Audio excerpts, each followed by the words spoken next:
कोई पूछे तो जवाब देना, कहना गुरुजी ने बताया था।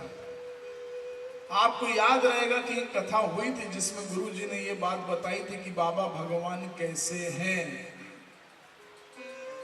भगवान शब्द 5 अक्षरों से बना है, भगवन, और ये 5 अक्षर 5 तत्व के परिचायक हैं।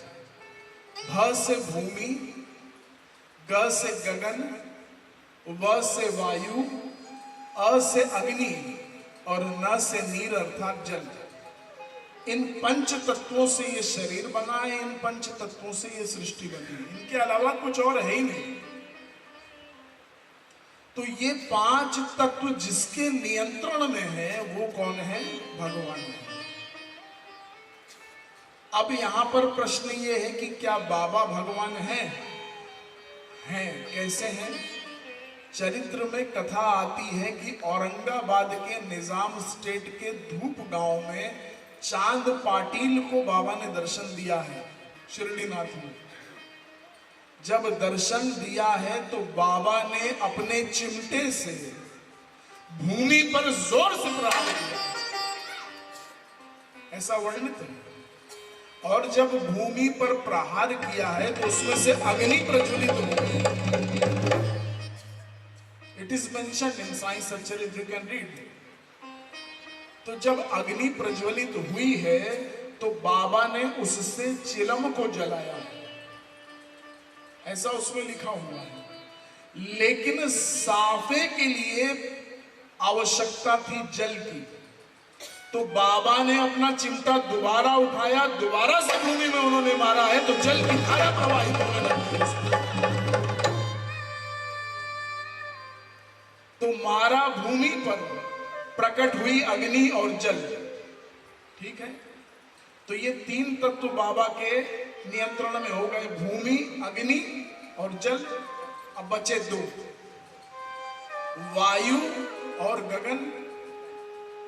तो चरित्र में वर्णित है कि एक बार शिरडी में भयानक झंझावात आ गया था, बहुत बड़ी आंधी, चारों तरफ तूफान आने लग गया था। शिरडी वासी भयभीत होकर के बाबा के शरणागत होकर के गए हैं।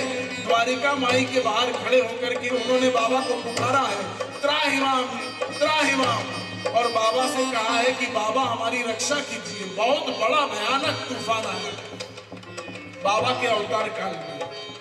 तो बाबा द्वारिका माई के बाहर निकले हैं और बाबा ने गगन की ओर इशारा किया है, आसमान की ओर, और बोला रुक जाओ। ये भी वर्णित है, बाबा ने कहा रुक जाओ। तो इशारा कहां किया? गगन की ओर। और रुकी क्या? वायु।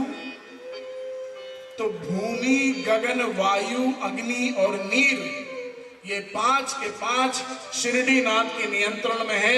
इसलिए मेरे साईनाथ भगवान थे, भगवान हैं और हमेशा भगवान रहेंगे। बोलो साईनाथ महाराज की।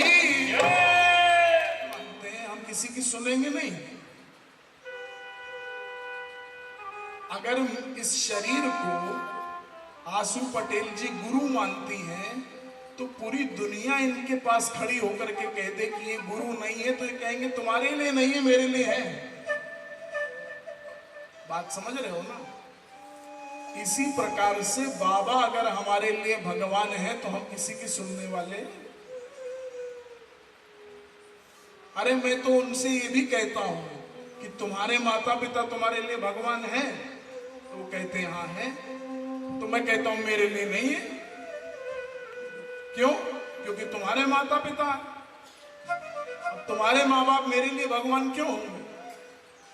तो ठीक इसी प्रकार से बाबा मेरे लिए भगवान है, तुम्हारे लिए ना सही। अरे हम लोगों ने, साईं भक्तों ने कब जाकर के किसी से कहा कि तुम शिरडी जाओ? हमने तो कभी भी नहीं कहा। कभी हमने ये कहा हो किसी और से कि भैया तुम शिरडी जाओ? कहता कौन है? हमने तो कभी किसी को कथा में भी नहीं बुलाया जो बाबा को नहीं मानता। हम क्यों बुलाए? हम तो इस फंडे पर चलते हैं कि आओ तो वेलकम और ना आओ तो भीड़ कम। अपने को क्या है, अगर आपकी बाबा में आस्था है तो आप आओगे, नहीं है तो नहीं आओगे। तो मैंने तो कभी किसी को, आप कोई एक वीडियो दिखा दो जिसमें मैंने कहा हो कि आप भी आओ, नहीं आना हो ना आओ। आपको ठाकुर जी में आस्था है, मेरी भी आस्था है। आप शिव जी को मानते हो, मैं भी मानता हूं। आप कट्टर हिंदू हो, मैं भी कट्टर हिंदू हूं। लेकिन बाबा मेरे आराध्य है। मेरे जीवन का जो धुरी है वो बाबा पर है। मुझे उन्होंने ये कार्यभार दे करके भेजा है इस पृथ्वी पर, मुझे करना है।